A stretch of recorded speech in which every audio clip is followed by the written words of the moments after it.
बात ये कि आज जो हमारा लेक्चर होगा वो हमारे पास नेक्स्ट लेक्चर है चैप्टर नंबर 14 का। टाइटल है इसका सेक्स और रिप्रोडक्शन इन प्लांट्स, पौधों में जिनसी तौलीद, यानी बेटा सेक्स और रिप्रोडक्शन कैसे होती है। सबसे पहले बात लिख रहे हैं यहाँ पे फर्टिलाइजेशन की, कि फर्टिलाइजेशन का मतलब है लिखा है मिलाप, कि fusion of male gametes sperm यानी विद फीमेल गैमीट्स एग, यानी मेल गैमीट का फीमेल गैमीट से मिलाप करने का अमल जो होता है इसको कहते हैं फर्टिलाइजेशन। उसके बाद मैंने यहाँ लिख भी दिया है नर गैमीट्स यानी स्पर्म का और मादा गैमीट एग का के मिलाप को फर्टिलाइजेशन कहते हैं बेटा।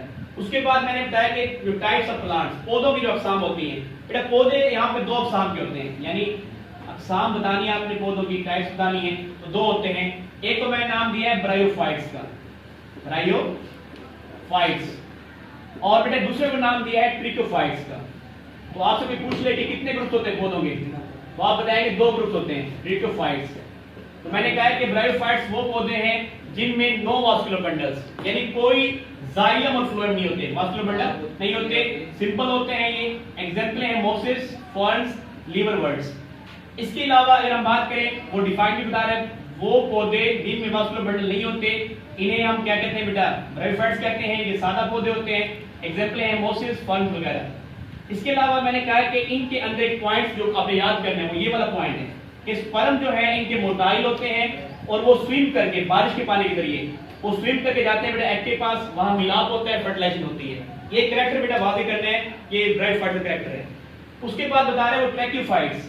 ट्रैक्यूफाइट्स का मतलब क्या होता है बेटा, ट्रैक्यू का मतलब होता है वेसल्स, नालियां, जबकि फाइट्स का मतलब होता है प्लांट्स, यानी ऐसे पौधे जिनके पास बेटा नालियां होती हैं, वास्कुलर बंडल होते हैं, जाइलम और फ्लोएम होते हैं बेटा, जिसकी वजह से हमारे पास को नाम दिया हमने ट्रैक्यूफाइट्स का।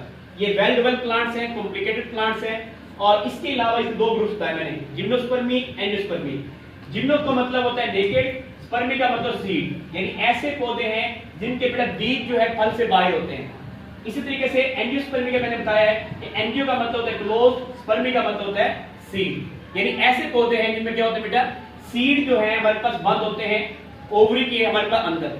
तो यहाँ पे एक पॉइंट यहाँ क्लियर करना है, ओवरी के अंदर सीड बंद होते हैं। उसके बाद मैंने बहुत इंपॉर्टेंट पॉइंट बताया इन्हीं के लिहाज से, ट्रिकोफाइट्स के अंदर बेटा एक साइकिल आती है, इसको कहते हैं अल्टरनेशन ऑफ जनरेशन। अल्टरनेशन का मतलब है तबादला, हमारे पास जी ऑफ कहते हैं हमारे पास का, जनरेशन कहते हैं नस्लों का, तो नस्लों का तबादला। देखें कि नस्लों का तबादले से क्या मुराद है। नस्लों का तबादला मुराद है फूलदार पौधों में दो नस्लें एक दूसरे के बाद आती हैं, जिसको हम क्या बोलते हैं बेटा, इसको कहते हैं अल्टरनेशन ऑफ जनरेशन। तो ये बात यहाँ लिखी हुई है, in flowering plants two generations alternate with each other बेटा, इसको कहते हैं अल्टरनेशन ऑफ जनरेशन। यहाँ पे दो नस्लें हैं, एक है स्पोरोफाइट, एक है गैमेटोफाइट। जो स्पोरोफाइट जनरेशन है उसमें होती है मियोसिस, जिससे स्पोर बनते हैं बेटा, कितने बनते हैं, 4। जब भी मियोसिस का अमल होता है तो 4 स्पोर बनेंगे, होंगे कौन से, वो होंगे हैप्लॉइड, यानी उनमें नंबर ऑफ क्रोमोसोम बेटा हाफ हो जाएंगे। जबकि माइटोसिस का बीजे में जो चीज बनती है बेटा वो डिप्लॉइड ही रहती है। अगर वो हैप्लॉइड तो हैप्लॉइड रहेंगे स्पोर, हमारे पास अगर डिप्लॉइड जनरेशन तो डिप्लॉइड रहेंगे। तो यहाँ पे गैमेटोफाइट जनरेशन बेटा हैप्लॉइड है, तो इसी वजह से यहाँ से जो गैमीट्स बनते हैं वो भी क्या बनते हैं, हैप्लॉइड बनते हैं। तो ये बात यहाँ लिखी हुई है कि अगर हम देखें स्पोरोफाइट जनरेशन में हुई मियोसिस, उससे स्पोर बने हैं और स्पोर से फिर हमारे पास क्या बनती है बेटा, गैमेटोफाइट, और गैमेटोफाइट से दो हमारे पास गैमीट्स बनते हैं, यानी मेल गैमीट्स और फीमेल गैमीट्स। तो इन दोनों का मिलाप हुआ, मेल गैमीट्स थे स्पर्म, फीमेल गैमीट्स एग, दोनों का मिलाप को जाइगोट बना और जाइगोट से बेटा दोबारा स्पोरोफाइट बन गई। यहाँ पे जो एक इंपॉर्टेंट पॉइंट है वो ये है कि यहाँ पे बेटा मैंने कहा कि सिर्फ एक जगह पे मियोसिस होती है, सिर्फ स्पोरोफाइट जब स्पोर बनते हैं, बाकी हर जगह आप बताएंगे कि माइटोसिस हुई है। एक बात ये, अगली बात ये करेंगे कि स्पोरोफाइट जनरेशन ये डिप्लॉइड है, 2n है, और जो जाइगोट बना है ये भी क्या होता है, 2n बेटा। बाकी सारी जनरेशन जितने भी आप बताएंगे, जितने पॉइंट्स हमें लिखे हुए हैं सब में आप कहेंगे ये हैप्लॉइड है।